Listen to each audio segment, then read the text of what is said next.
Bem-vindos a mais um podcast de Clínica Médica. Meu nome é Ronaldo Gismondi, eu sou professor de Clínica Médica da Universidade Federal Fluminense. Eu lembro a todos que esse material é destinado exclusivamente a médicos e estudantes de medicina e não deve ser utilizado por profissionais de outras áreas. O tema de hoje é a abordagem do clínico a um paciente com história de síncope. O primeiro passo que o médico deve ter quando recebe um paciente com história de síncope é ver se de fato houve uma perda transitória da consciência. Muitas pessoas vêm com o termo desmaio. Ah, doutor, eu desmaiei. E você precisa ver se o que a pessoa teve foi só uma lipotímia, não chegou a perder a consciência, de repente caiu e aí foi socorrido, ou se de fato há um lapso temporal que ela não lembra o que aconteceu. Se houver perda transitória da consciência, aí sim você vai poder caracterizar melhor e ver se de fato é uma síncope. Na história do evento, além da própria pessoa, do paciente, vai ser importante a presença de familiares e transeuntes, porque alguns dados a pessoa pode não se lembrar. Os pródromos são importantes. A pessoa percebeu que ia desmaiar, estava tonta, suou frio, ficou enjoada, bocejou de modo esquisito. Quando ela desmaiou, ela teve abalos musculares? Eles foram logo que a pessoa desmaiou ou depois de um tempo desmaiada? Houve liberação esfincteriana? Como a pessoa estava quando acordou? Ela acordou rápido e estava lúcida? Ou ela demorou a acordar e acordou com confusão mental? Porque o primeiro passo dessa história vai ser diferenciar a síncope da convulsão. Na síncope, a pessoa tem uma perda da consciência. Quando há abalos, eles costumam ser tardios por má perfusão cerebral. Liberação esfincteriana é rara. O despertar é rápido e sem confusão mental. Enquanto que na convulsão, os abalos, sejam tônicos, clônicos ou os dois, eles costumam ser mais precoces na crise generalizada. É mais comum haver liberação esfincteriana. A pessoa também tende a ter um despertar lento, um estado pós-ictal com confusão mental. Esse é o primeiro passo, uma boa história.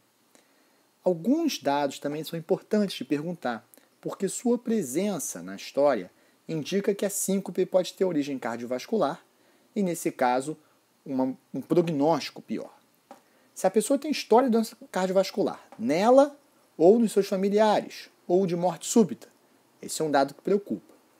O desmaio, no caso de síncope, que ocorre durante o exercício também. Uma síncope enquanto deitado também preocupa. E se houve palpitações importantes, principalmente palpitações com sensação de taquicardia, momentos antes da síncope. Esses dados são muito importantes na história do paciente. Depois, você vai examinar a pessoa e, obviamente, você vai começar pelos sinais vitais. Não pode faltar a avaliação da frequência cardíaca e da pressão arterial, deitado e de pé. Lembrando que você deve medir em pé logo que a pessoa levanta, mas durante uns 3 minutos, porque às vezes a hipotensão postural leva 1 ou 2 minutos para ocorrer. Se a pressão arterial sistólica cair 20 ou mais milímetros de mercúrio ao ficar em pé, você tem aí uma hipotensão postural por definição. Além disso, você deve dar uma atenção especial ao sistema cardiovascular no exame físico, buscando sinais de cardiopatia, um ictus esquisito, um pulso diferente, uma bulha acessória, um sopro e evidências de doença vascular periférica na carótida e nos membros inferiores principalmente. O eletrocardiograma é recomendado por nós a todo paciente com seu primeiro episódio de síncope. O eletro é importante porque determinadas alterações neles vão fazer com que você pense em cardiopatia. E quando a síncope é causada por cardiopatia, o prognóstico é pior. Essa síncope pode ter sido uma morte súbita abortada. Então, se o ritmo não é sinusal, se a pessoa tem um bloqueio de ramo completo, uma bradicardia inapropriada, não é um atleta, uma pessoa normal, sedentária, com uma frequência abaixo de 40, mesmo sinusal, preocupa. Se a pessoa tem um padrão de pré-excitação, ou se tem pelo menos um PR curto, também vai olhar para ela com outros olhos. Onda Q patológica, em especial se respeitar as derivações de um mesmo território coronariano. O intervalo QT, tanto curto quanto longo, claro, aplicando as fórmulas de correção no seu cálculo. E sinais eletrocardiográficos de hipertrofia do ventrículo esquerdo. Esses são os principais sinais de alerta. Se um deles estiver presente, você deve investigar mais a fundo a presença de cardiopatia. O objetivo dessa avaliação, história, exame físico e o eletrocardiograma, é dividir o paciente em 2 grandes grupos. O grupo que preocupa, é o grupo que, por um desses fatores que eu expliquei, você acha que a causa é cardiovascular. As causas cardiovasculares mais comuns são as arritmias, tanto BRAD quanto TAC, e as obstruções, como por exemplo na estenose aórtica. Nesses doentes, um segundo episódio pode ser fatal. E você vai precisar fazer exames conforme a sugestão da sua história clínica. Todos devem ganhar um ecocardiograma transtorácico em repouso. E outros exames conforme. Pensei numa arritmia, vou fazer um Holter. Pensei numa obstrução, talvez o eco vá bastar.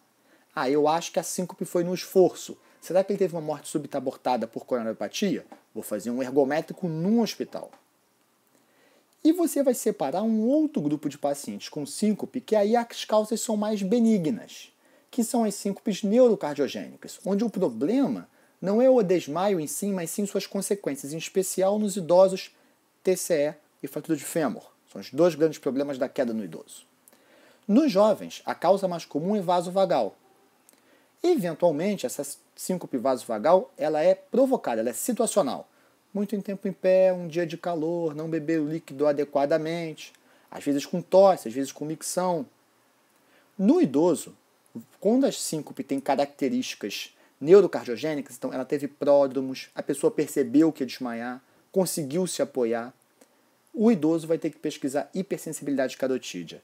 O clássico é o idoso que vai ajeitar a gravata, mas na vida real isso aparece em geral quando a pessoa vira rápido a cabeça. Virou rápido a cabeça e você, teve um desmaio. E aí você vai ter que fazer um diagnóstico diferencial com uma vertigem muito intensa. No caso, se houve perda da consciência, você vai pensar em síncope.